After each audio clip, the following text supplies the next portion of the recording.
Bonjour à tous, c'est Christine, je suis ravie de vous retrouver aujourd'hui pour une petite vidéo. Il y avait vraiment cette joie qui me pousse à m'asseoir devant la caméra et à vous parler. Alors je ne sais jamais de quoi je vais vous parler. Aujourd'hui, c'est pas clair du tout, mais il y avait cette idée d'une joie qui, surtout ces dernières semaines, veut s'expanser, veut s'exprimer, veut se partager.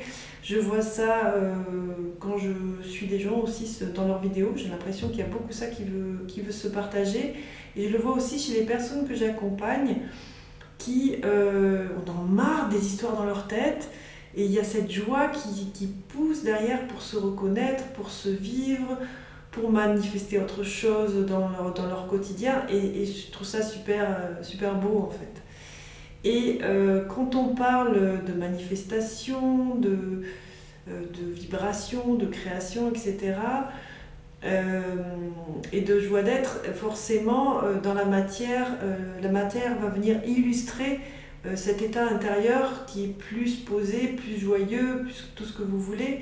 Et souvent les gens me disent mais comment on fait comment on fait finalement pour arriver à vibrer plus haut, à être plus heureux, à pouvoir attirer à soi des choses plus sympathiques, plus qui nous plaisent, plus, etc. Parce que, bon, si vous suivez cette chaîne, vous avez sans doute compris que la vie vous sert pas forcément ce que vous voulez, mais elle vous sert toujours ce que vous êtes, ce que vous vibrez.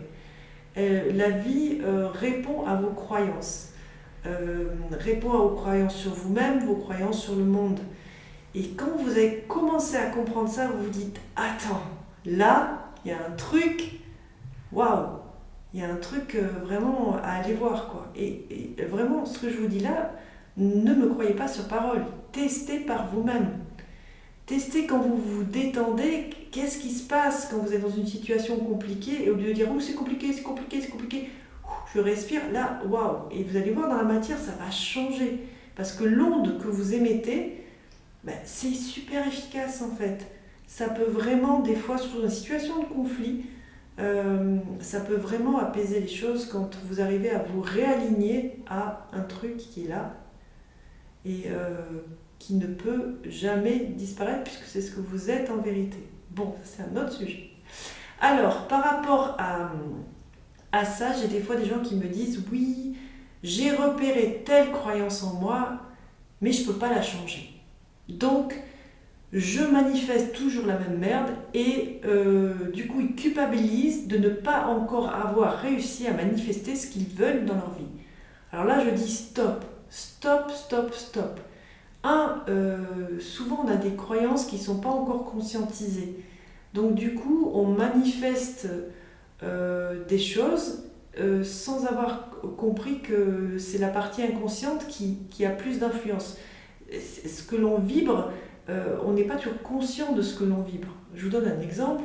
À une époque de ma vie, j'étais célibataire et je suis allée voir un thérapeute, on avait fait un stage et tout ça, et puis c'était un stage sur la médiumnité à l'époque, et le gars il dit bon, si vous avez des problématiques personnelles, et moi j'en avais marre d'être seule et tout, donc je lève la main, parce qu'en général quand je paye pour un stage, ben, je veux que ça soit efficace, donc j'y vais à fond, je lève la main et tout, je dis oui j'ai un souci, voilà, ça fait un moment que je suis célibataire, j'en ai marre, voilà, moi je suis ouverte à la relation, et puis les gens que j'attire ils m'intéressent pas, ou je suis attirée par des gens qui sont pas libres. Et là le gars commence à rigoler. On était une trentaine de personnes là. Il rigole, il me regarde, il me dit non mais toi, t'es grave. Je fais comment ça? Il me dit pas ça comme ça, mais en fait il se foutait de moi. Et parce que moi j'aime bien avec l'humour, il y a plein de choses qui peuvent passer. Et moi je suis assez réceptive à ça et je pense qu'il l'a compris, ou il l'a perçu. Et il m'a dit mais toi en fait tu te balades avec un panneau qui dit énergétiquement je suis bien toute seule, laissez-moi tranquille. Mais moi dans ma tête, c'était pas du tout ça. Consciemment, je savais que ça venait de moi, qu'il y avait un truc en moi qui vibrait, pas aligné, mais j'étais incapable de conscientiser cela. Vous voyez? Donc c'est en cela que des fois, parfois, les accompagnements sont intéressants parce que ça vous donne un tiers qui vous permet d'aller voir en vous-même des choses que vous n'avez pas encore conscientisées. Donc, les croyances, comment on peut les changer? Déjà, partez du principe qu'une croyance, c'est une pensée. Et les pensées, elles changent, elles peuvent être changées. Le truc, c'est quand il vous arrive quelque chose qui dissonne dans la matière et qui vient vous chercher, l'invitation de la vie, c'est toujours d'aller voir qu'est-ce qui dissonne en vous. Quelle est la croyance que vous avez sur vous-même? Quel est l'espace qui manque d'amour pour vous? Et des fois, vous traînez des vieilles croyances qui sont liées au transgénérationnel et vous dites, mais pourquoi je pense comme ma mère pensait, ou mon père pensait, ou ma grand-mère qui m'a transmis ça? Pourquoi je porte ce truc qui fait que, par exemple, avoir de l'argent, c'est mal? Ça ne fait pas de moi quelqu'un de bien, par exemple. Donc vous vous coupez de l'abondance financière. Il y a plein de choses comme ça, mais si vous ne faites pas ce retour à l'intérieur de vous pour aller voir, vous n'allez pas trouver la croyance qui fait qu'il y a telle chose qui se manifeste ou pas dans votre vie. Et ce qui est intéressant, c'est que les croyances, souvent, elles ne veulent pas être vues. Donc des fois, elles vous balancent un truc, elles vous perdent un peu, pour pas que la croyance racine soit vue. Parce que le mental, il n'aime pas quand ça change, quand ça bouge. Et il faut juste être doux avec lui et lui expliquer que tout va bien. Il n'a pas besoin de se mettre en mode défensif. Par exemple, si vous avez eu un trauma dans l'enfance avec certaines personnes, vous allez toujours être en alerte quand vous allez rencontrer ces personnes-là. C'est votre système de défense de votre enfance qui se met en place. Et c'est ok, seulement à l'âge adulte, vous n'avez plus besoin de ça.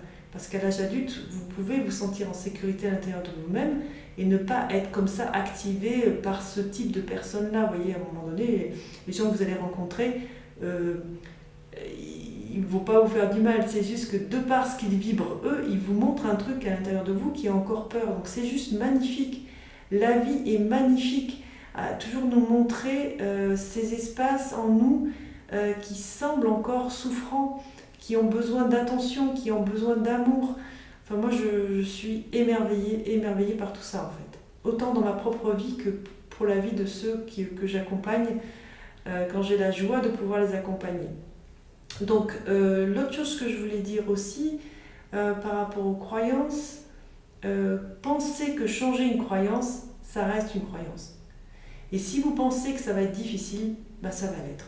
Si vous pensez que ça va être facile, ça va l'être. Moi, je me rends compte que des fois, j'ai une croyance qui ne me sert plus, je la vois et elle tombe. Le fait de la voir, des fois, ça suffit. Des fois, non, il y a un émotionnel, parce que c'est une croyance qui, par exemple, vient, je ne sais pas moi, d'une mémoire karmique, ou enfin, mémoire de vie dite karmique, moi j'appelle ça des vies parallèles qui s'activent, et là, il faut peut-être aller un peu plus en profondeur, il faut qu'il y ait de l'émotionnel. Alors pour que ça bouge au niveau karmique, en tout cas moi dans ma pratique, il faut qu'il y ait vraiment un émotionnel qui soit accueilli, ou qu'il y a quelque chose dans le corps qui bouge, qu'il y a un symptôme physique qui apparaisse pour que vraiment la mémoire karmique puisse bouger. Mais chez certaines personnes, il semble que ça se fasse comme ça. Mais c'est vraiment... tout est taillé dans de la dentelle pour chacun d'entre nous. Tout ce qui vous arrive d'apparemment négatif, c'est pour vous montrer quelque chose. C'est vraiment super intéressant. Et c'est merveilleux à contempler pour soi et pour les autres. Voilà, je pense que cette vidéo était un petit peu décousue.